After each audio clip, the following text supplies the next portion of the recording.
mean? So every person that I sleep with, I'm supposed to, they're my soulmate. No, they're not. They're just sharing my bed. And not have them be a soulmate, or not have them be a relationship, deep relationship. Absolutely. With a booty call. I didn't say anything about any booty call. Okay. So your booty calls are cool.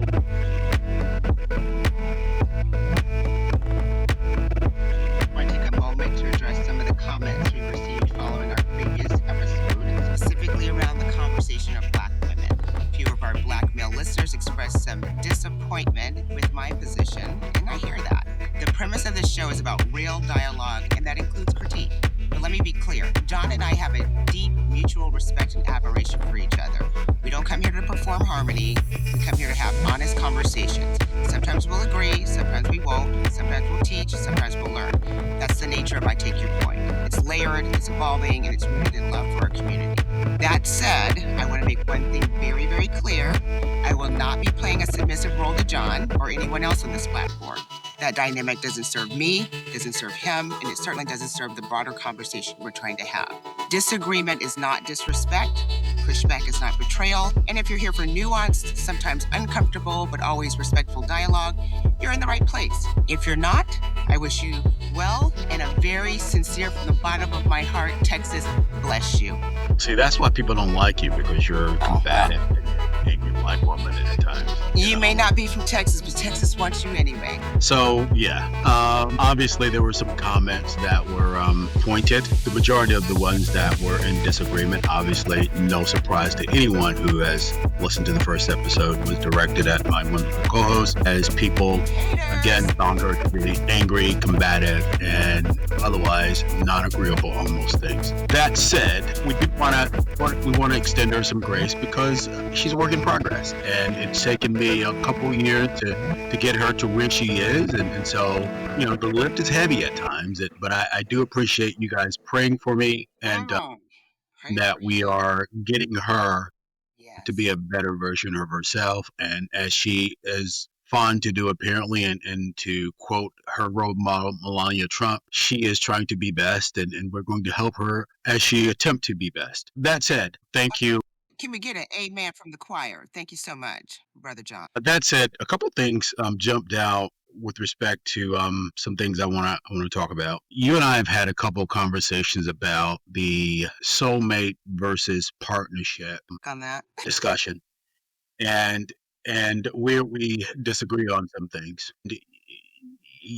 I don't want to paraphrase you. I don't want to put words in your mouth, but let's define for you what the definition is between a soulmate and uh, let's go with equally yoked versus a partnership.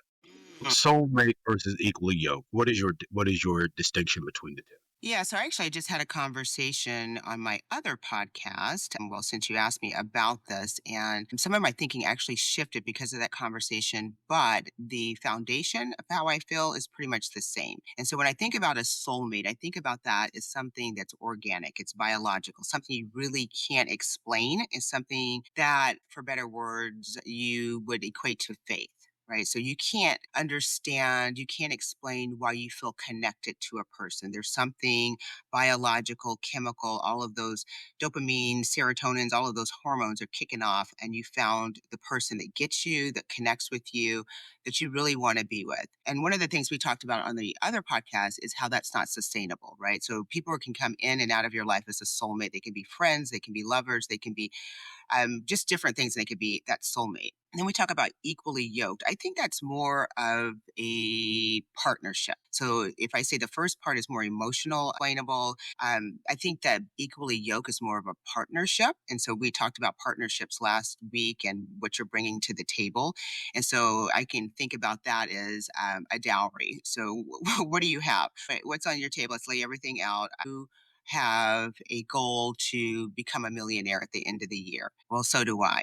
We have the same goals, we have the same beliefs, we have the same whatever, and you're equally yoked. You have probably a comparable or a complementary temperament. And so I feel that for someone that's equally yoked, they look great on paper and they're probably doing it. They're doing it. But that emotional, unexplained connection, I think that's more reserved for a soulmate But when I think about that, I think both of those elements need to be married together to have a really, truly fantastic relationship. And I know that everybody can't have a fantastic relationship, but for me, that's what I'm striving for, is to have both of those elements. Yeah, I take your point with respect to soulmates. I disagree a little bit with respect to the equally yoked thing. Where I cringe at the soulmate thing, especially in conversations that you and I have had. Typically, when we think about soulmates, we think about individuals, or an individual can say that this person is my soulmate, and that I take that because there are billions of people in this world, and so when you say that someone is your soulmate, that means that of all the billions of people in this world, there's this one person that is for you. And I don't buy that. I think that at certain seasons and points in our lives, we do have individuals who we mesh with about certain things. And so that soulmate yoke thing can sort of bleed into each other. I think the equally yoked part for me is yes, you have shared views, you have shared values, you have a common goal. It is a partnership where you're aligned on the core things, and it's more of a spiritual and a faith-based thing. I think when you think about equally yoked versus a Okay. soulmate, which is more of a feeling thing, and saying that this person is, the one person who gets me or the one person that understands me. I don't buy that. Interesting. Okay. Well, I'm going to do this. I take your point on that one. I hear what you're saying. I think that for me, and I love what you said about the equally yoked being a spiritual thing. And, that term is actually rooted in the Bible. If you go back and you look at that, that's interesting because I would put some of the things that you said for equally yoked into soulmate. And for me, I am very careful in who I let into my circle. Like I just have a very, very, very small circle. And so there are very few people that get to be intimate and close with me and have those intimate conversations. A soulmate for me, I think is because I'm saying that there's probably one, maybe there's two, I hope, I don't know. But that person is the person that I would share everything with. I would be vulnerable with. I would not think about, okay, they did this, now I'm going to do this. There's none of that. It's just like I'm bringing my true, authentic, naked self to them in the spiritual sense and in the intellectual sense. And they're just the person for me. And so I Okay, so let wouldn't me let be. me let me let me push back on that. All right, we're both of age where we've dated and been in relationships with a few people. And so, do you say that the person that you dated or was in a relationship with at 21 is your soulmate versus the person who you may have been in a different relationship with at 27 or 28 versus the person you may have been in a relationship with at 34? So you have multiple soulmates. How does that, I mean, by your definition, a soulmate is that person, that one person. But in this instance, you've had three relationships that we painted out. Are all three of them soulmates? Absolutely not. And for the audience, you know this, but they don't know this, is that I don't get that close to people. So no, they're not I didn't think they were my soulmates. I You're never thought they mean. were my soulmate. You're mean. I'm not mean. I am very careful. I'm not going to share my intimate details with someone that I don't feel that is But you're in a relationship reciprocating. with them. If you're in a relationship So, with them, we mean okay. so. What do you mean? So every person that I sleep with, I'm supposed to, they're my soulmate. Nope, they're not. Uh, They're just sharing my bed with me. It's nothing. look, I don't have to have every relationship that I have is not that type of intimacy. Is it that's a but very what I interesting hear way you to think saying is about that that, you can John. sleep I'm with someone, have curious a as to relationship with someone, and not have them be a soulmate, or not have them be in a relationship, deep relationship with you. Is more of a booty absolutely. or What the booty call. what are you talking of? I didn't say anything about any booty calls. Oh, okay, so your booty calls No, aren't soulmate. and I also have friends, right? So I have friends and I have different levels of friends. I could probably think of maybe one that I would share every single thing with, right? But I have other layers of friends. I'm not going to stop hanging out with them just because I don't share every intimate part of my life with them. And I'm not going to stop dating just because I don't feel like they are my forever soulmate. I mean, Got it. I'm a Got it. woman. Let's stop. Okay. Let's Okay, get so real, John. what I hear you saying is that your body count is different from your soulmate count. That's what I hear you. You found yourself a little pick and save, got some Wheaties, and you're gonna bring your full confident self to this conversation. Ouch. No, so the hard soft pivot, something that was in the news last week was Travis Hunter, who I would think that a lot of folk know, and if not, he's a football player who was was ranked or drafted number two overall, excuse me, in the NFL draft. And the young lady who he is was dating, now married to, there was a lot of angst and consternation in the social media ecosystem about this relationship. I am not in any way, shape, or form qualified to give anyone advice on relationships. Thank you for telling everyone that we all know. See, again, you give her an inch, she takes a mile. Here come the comments. But the problem here is that this young lady apparently was not attracted to him physically Okay. and stated that she wasn't physically attracted to him. But over a course of time, they developed a relationship, and some of the mannerisms that she would exhibit toward him Mhm. would lead someone to believe that she really doesn't like dude or really isn't physically attracted to dude. And so Okay. he would go in to kiss her sometimes, and she would sort of push away or pull Mm, away. And so they got married. Congratulations to the newlywed. They got married last week. And as a part of the marriage, he did a couple things that made me go, "What the hell?" One, for the wedding, he gifted her a $250,000 car. And I'm like, and he "What do you gifted think?" her someone that she was attracted to. Okay, go on. He gifted her a car. He gifted her a car that was valued at $250,000 plus. I'm like, Okay. dude, if that's how you coming out of the gate, what are you going to do for your anniversary? You're going to have to keep the level that you've established in terms of your gifts. You got to Mhm. keep stepping it up.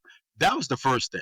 No, The that's a second thing special was occasion, but go on. no, the second thing was he married her without a prenup. And I'm like, Ooh, dude, and you. you are worth millions of dollars. Mm-hmm. Why would you enter any relationship like this, especially knowing what you have, what you're bringing to the table, Huh. and not get a prenup? Mm, I'm like, if he'd had any boys, if he'd had someone, and I know, Coach mm-hmm. Prime is in his corner and was Mm-hmm. talking to him, but, this man is in love, he's whipped. But I'm like, dude, We you don't got to know be that, smart. but okay. You got to be smarter. Why would you enter into this relationship, marriage, without a prenup? What say you, wrong lady? Oh, wow. Okay, I will say a lot. First off, well, just because someone's not physically attracted to someone, we don't know what's going on in their life. Maybe it's this incredible friendship, and we talked about soulmates, right? Maybe this person is their soulmate. They're just not physically attracted to them. Now, I'm gonna just put myself in it because I So you love could to be married to make someone that you're not everything about physically. me. Hold on. You could be married to someone that you're not physically attracted to. It happens all the time, John. But for me, I will say that for me, that's probably not a journey for me because I enjoy all aspects of a relationship. And if I'm not physically attracted to you, then maybe one aspect that's important to me may not be activated. And for me, that is a no go. That's for me. I'm not going to be married to you if I'm not physically attracted because it would be hard for me to engage in one part of the relationship that's important to me. We just talked about the body count. Y'all do the math. That and then for the other things you're talking about, the prenup. I hear what you're saying. You're looking at it more again as a partnership, as a financial transaction. And I'm saying maybe these two people really love each other. Maybe they're not in love, which sometimes you can say that in love is more of that hormonal thing. It's that, the butterflies and all. Maybe they're not in love, but they love each other. They have a deep mutual respect for one another and they trust one another. They have all of those other columns checked off, but they don't physically find one another or each other attractive, right? So they're not I mean, going it's to. clear that he finds her attractive. It's clear Is that it he's a. clear? How do you know that? It is clear. It is clear based on his actions and based on what he says and based on how he's acting. Give me an example of like what does he do that makes you think he's Yeah, attracted to her? Because first of all, he as I bought know, her. in my experience, a man is like, oh, use a female, okay. So how do you know he's attracted to her? I would say that based on the information I have, and again, that's limited information because I'm not in their circle. So I will ask you this: you're the mother of two sons. I'm the mother of a son, and let's say that they were financially, in this particular case, Mr. Hunter is at least worth, let's say 30-40 million dollars. Hmm. Would you stand quietly and let them get married to someone without having a prenup? And understand that you can structure that prenup to where, okay, if I'm uncomfortable that this person is with me for me and not for my money, maybe we have a clause that after X number of years, then, whatever, whatever, whatever. But would you feel comfortable with one of your sons deciding that they would marry someone if they were financially in a situation like he was without a prenup? So here's another thing, just a little caveat that you should know about me. When it comes to my kids, I'm all conservative and Republican. Other people, liberal as it comes. So for my sons, as a black mother, oh, they're getting that prenup because I don't trust you. Okay. They're All right. getting So, it. okay. But So for other it's people, okay for your sons to get. yeah, I mean, chart your own course for other people. I'm all liberal. Yes, kumbaya. I love this for you. I love this journey. My So what if sons, someone, well, you hold can on. sign some paper. So what if someone came to you and said, I like you, I want to be with you, but you're going to have to sign this prenup? How would you feel in a relationship? Look at it and see what it looks like. I would probably, because I am petty, keep bringing it up until they were like, I can't take this Yeah, anymore. you're very petty. You're petty, isn't it? I am very petty. I love it. Scorpio all the way. I don't know. I think that at this big age that I would probably consider it, right? When I was younger, I would have been all up in my feelings. How dare you? Now, I think there are things that I have that I want to protect, and I think that there are things that my partner at this big age would have, and maybe he wants to protect. Because if I were entering a relationship now, I would assume that the person I'm entering a relationship has acquired and amassed things, and they may have children or whatever, and they need to protect that for their legacy. And I appreciate that because there are things that are in my family that I would want only for my children. So I would be okay with it now at this age. Younger, probably not so much. I wouldn't have a problem with the prenup. No, you wouldn't. Yeah, of course you wouldn't. It's all transactional, all business, all It the is not time with all you. transactional for me. If you didn't have a prenup, I'd be like, "Whoa, did you get kidnapped?" So we are in agreement. You agree with me, or I've convinced you that a prenup is the way to go. So in other words, you're agreeing with me and you're understanding that I'm the expert. Okay, so let me clarify and confirm here. I am not agreeing with you. I'm saying that you make a good point. I understand what you're saying. Oh no, I just put myself in a corner. I do agree with you. I take your Yes. point. Okay. Thank you. Thank you. Check in that box. So to that end, there was something else that came up that was very interesting, and it's about this. It's about relationships. Have you ever dated or gone out or been attracted to someone that one of your good friends dated? Three That's things. a yes. Hold on. That's a yes or no No, question. no. Have you I gotta, ever go? no, John, I have to explain. Let me say the only time that that my friend and I, like the same person, was in the seventh grade. I do believe that we were on some type of drug. In retrospect, like what in the world? Mm. So that no. And then second, I just couldn't because if you don't like somebody, I hate them. And so I'm already writing making a spreadsheet of how I'm getting ready to ruin their generations. So no. And then third, if I were to date somebody that my friend dated, I know all of their horrid pieces.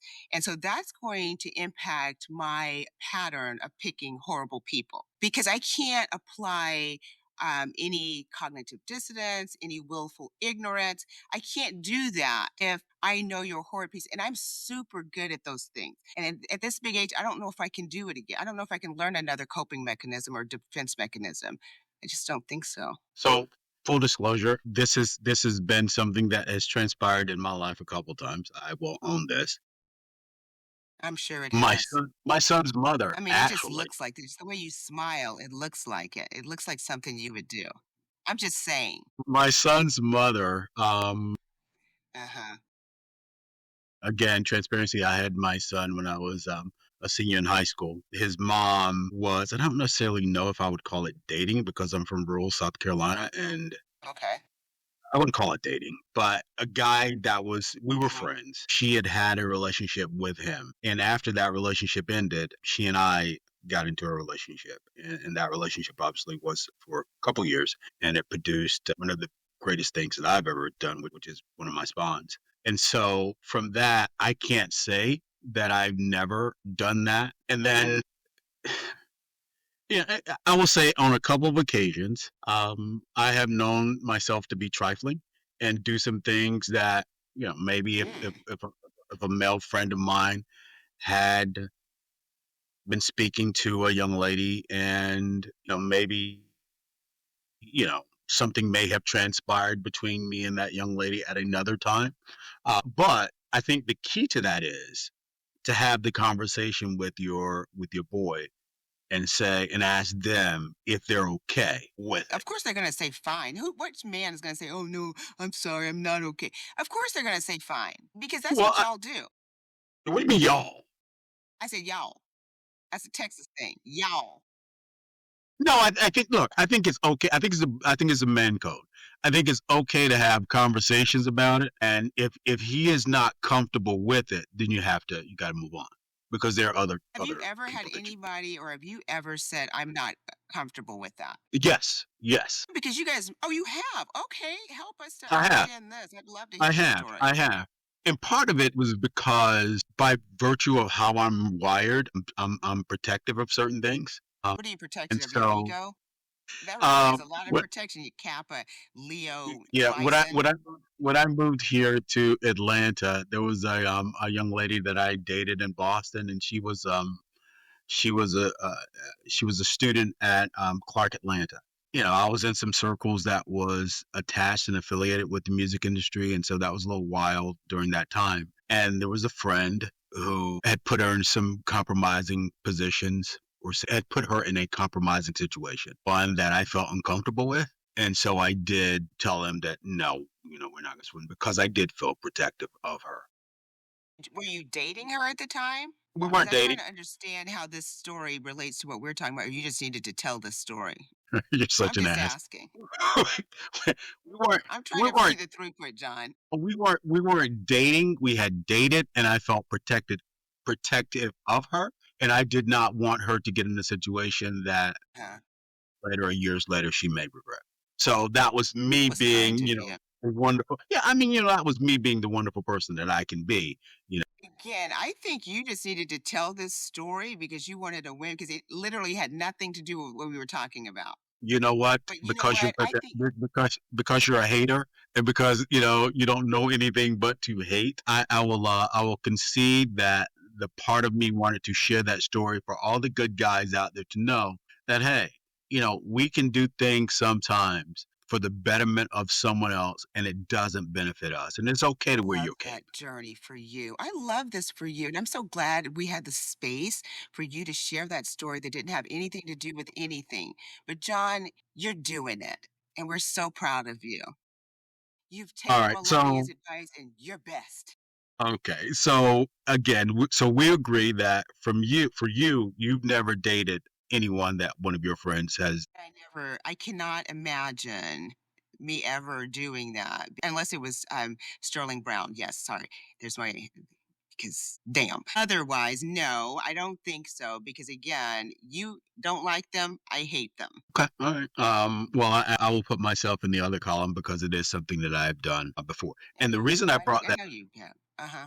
Go the on. reason I brought that up, and I think there has to be boundaries because the reason I brought that up, apparently there was this viral video that went around where one of the groomsmen at the wedding of the couple stood up and talked about the fact that he had dated the No, bride.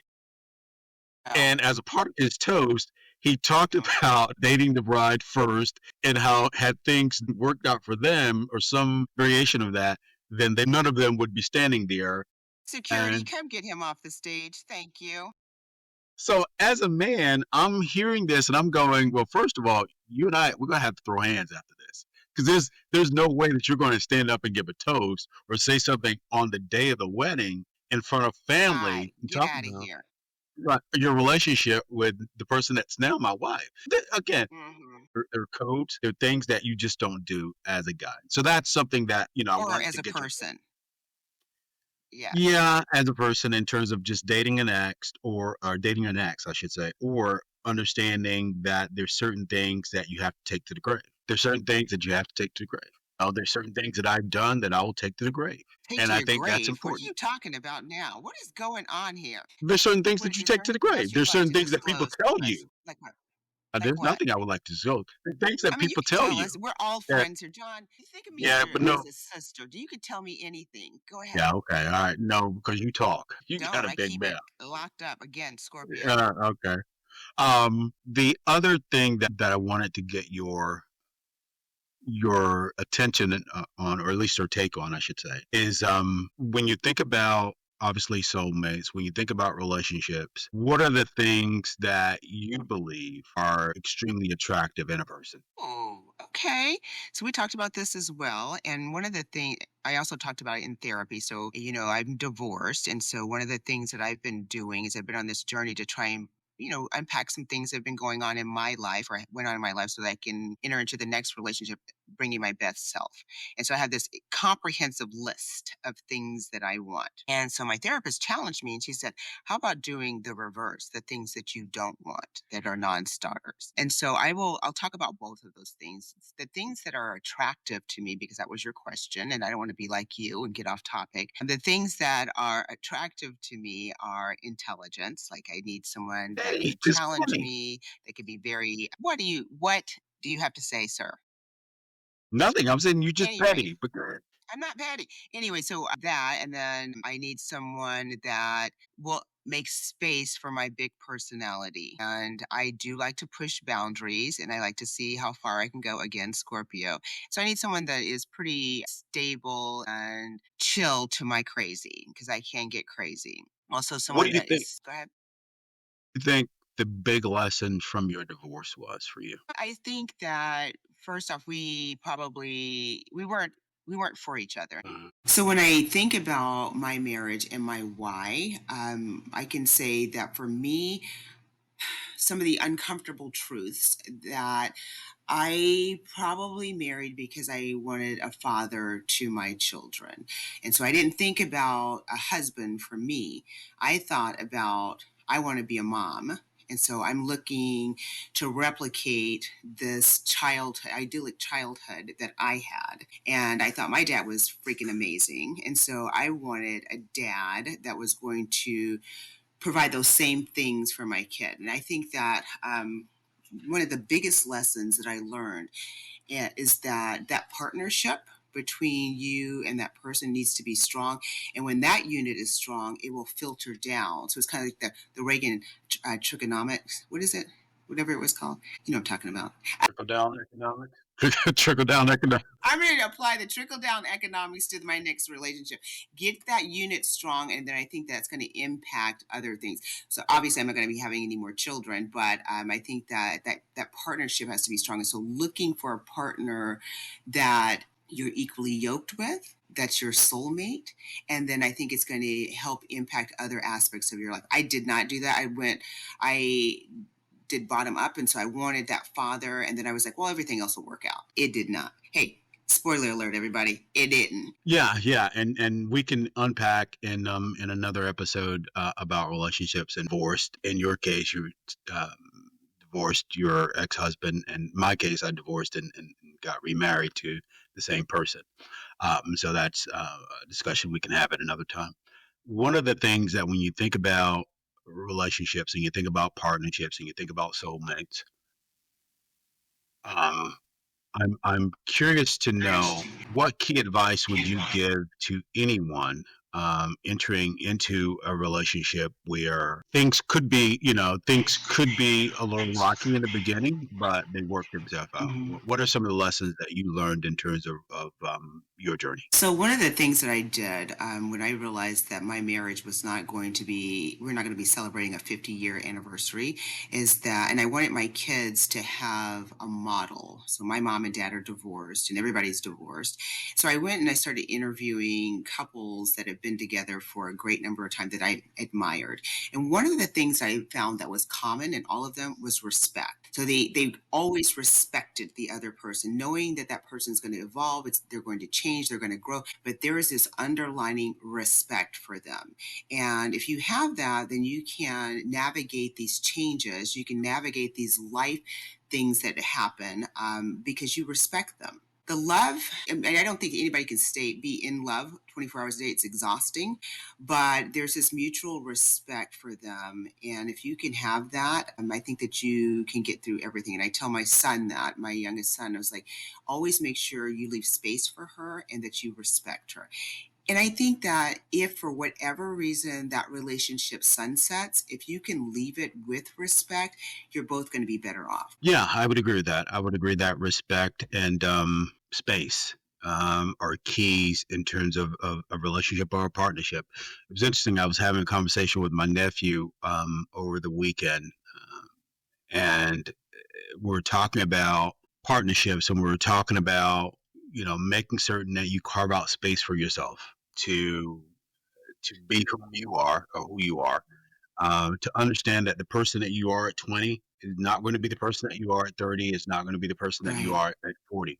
And that conversations that you have to feel comfortable having conversations with your partner or with your soulmate about what you're feeling and how certain things are making you feel. And it's been my experience that conversation uh, is, I think, the Mm, backbone of any solid relationship, because I can't tell what you're thinking. I can, I can guess by some of the looks that I may give, but sure, I you're going to don't be know. wrong. See, again. No, but you're right. I do take your point with that, John, because I think that communication is key. It's key in every single relationship. And I talk about respect. I respect myself and I respect you. And so I'm going to be vulnerable with you and I'm going to know that you respect me so I can be my full self and tell you how I feel, even if I'm feeling crazy right now and I need attention. Okay, cool. We work through that. I need space. Cool. We work through that. But I do think that I agree with you that communication is high on that list, and you have to be very comfortable communicating with your partner. Yeah, and so to that, I mean, to that, one of the things I want to give you credit for is, again, sitting at the foot of the master this week, taking my advice with respect to, some comments that were posted in the community section about you, and how you came off as angry, and how you came off, and guys, look, again, she's a work in progress. We're getting her there. It's going to take some time. And yeah, she can pop off sometimes, and she can be a little um mad at certain things, Mhm. but with with proper coaching, I think we can get Yeah. her to where she will not be cursing folk out, where she can be taking that 10 seconds or 5 seconds to really think about before she replies and tell you to fuck off. So, we had to do that a couple of times this week. So I appreciate you taking the valued coaching that I provided. Mhm. And I do. I thank you for that. And for you and anyone else, I think that you should reference that 2018 song by Little John and the East Side Boys. And that should really let you know how I feel about your comments and anybody else that's coming for me. Because I really don't give one. Wow. See, there you go. There you go. Anyway, so when we think about, obviously, this episode is about soulmate partnerships and relationships of all stripes, I should say, whether they're in a romantic or whether they're in a business or whether they're a friendship. And I think we would both agree that communication has to, in respect, has to be the backbone of any healthy relationship. And so, from that standpoint, one of the things that I do value about you is that you are, at times, very, very easy to talk to about certain things, and there's certain things that you're extremely stubborn about and Well, hard headed. I think, go ahead. No, I like this. Keep going. This is great. No, What else do you and I like? think, and I think from that to that end, um, you do give yourself space to think about certain things and then to process them, and possibly be able to try to see the point of view of someone else. Now, I'm different from the standpoint that I will take information and I will process it real time.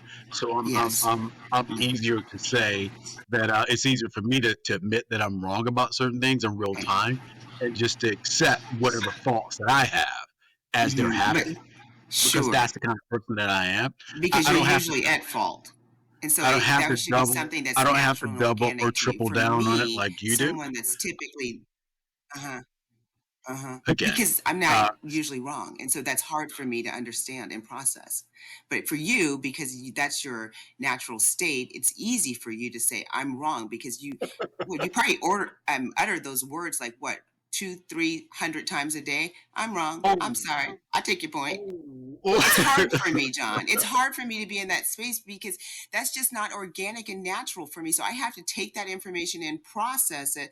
What are the pieces that are salient, that are going to be applicable? What are things that are just because that other person is having a moment and I don't need them and I just discard them and say, I don't give a, you know what I'm So saying? people, so So, people are throwawayable for you. See, for me, I'm not because I'm a mm, sensitive soul. So I don't throw mm. people away. I value Okay, people. I don't if you don't add value to my life and you're taking away energy from me, bye-bye. I don't need you. As you just alluded to, there are 8 billion people in this world. I'll go find another one. You're not taking my energy. Absolutely. You shall not have it. Lord, it's we're gonna pray for her. We're gonna just have to love her up, folk. We're gonna have to love our family because she needs coaching, she needs guidance, and she needs Jesus Mm. apparently. So with that, what is the as we wrap up this episode of the podcast, what are some of the key things that you want to focus on this week, taken from this episode? From this episode, just continuing to do that work, just continuing to take in information. And like I said, my goal is to be the best version of myself in any relationship, Be whether best. it's a be best. Yes, Melania. The only thing I understood from you, and the only thing that was halfway, I mean, whatever, you got there, girl. Um, I want to be best. I'll take that. I want to be best, John. Okay. And you? That you do have the ability to agree with great points when they're made. I mean, and I continue to see the great points that I make on certain things, and that we're making some progress with you. That it's been a lift, This man. but with Mhm. respect to the Travis Hunter thing, um, I wish he and his now bride well, and hope So that do things I. work out the way that they want them to. I Hmm. still think it's a tragic, tragic, unforced error on his part to not get a prenup with respect to partnerships, soulmates, and relationships. Again, depending upon where you are at that season of your life, there are going to be times where you're going to feel that you have an individual who's a soulmate for you. And that person may be a soulmate in certain aspects, I believe. Partnerships and equally yoked are something that I believe are much more valuable to long term sustainability and long term growth in any partnership, whether it's a partnership in terms of business, or whether it's a partnership in terms of friendship, or whether it's a partnership with respect to marriage. Um, so one of the things that I will focus on from this particular episode is trying to be the best partner, friend, and whatever I can to the people that are in my circle. Unlike you, I don't have like three people that I have in They're my circle. amazing people. And I have If other you get in people. my circle, you can know that you are amazing, and you know who you are. Um, you only like people that agree with you in your circle. That's No, okay. I do not. I Yes, would yes. consider you part on the Okay. Well, outer and I set don't. of my circle, the outer part. Let's not Okay. be very clear. So, So, yeah, so again, the key is again, guys. Find people that validate you, find people that at the same time challenge you to be better, find people in your life that will allow you to be the best version of yourself, maybe not the Melania Trump be best version, but something striving for something that's better than that. It has been a yeah. pleasure to share this time with you. Hopefully you learned something from this episode, and as always, do something nice for yourself. And if you can't do anything nice for yourself, do something nice for someone else in your life. Until next time, we'll talk to you.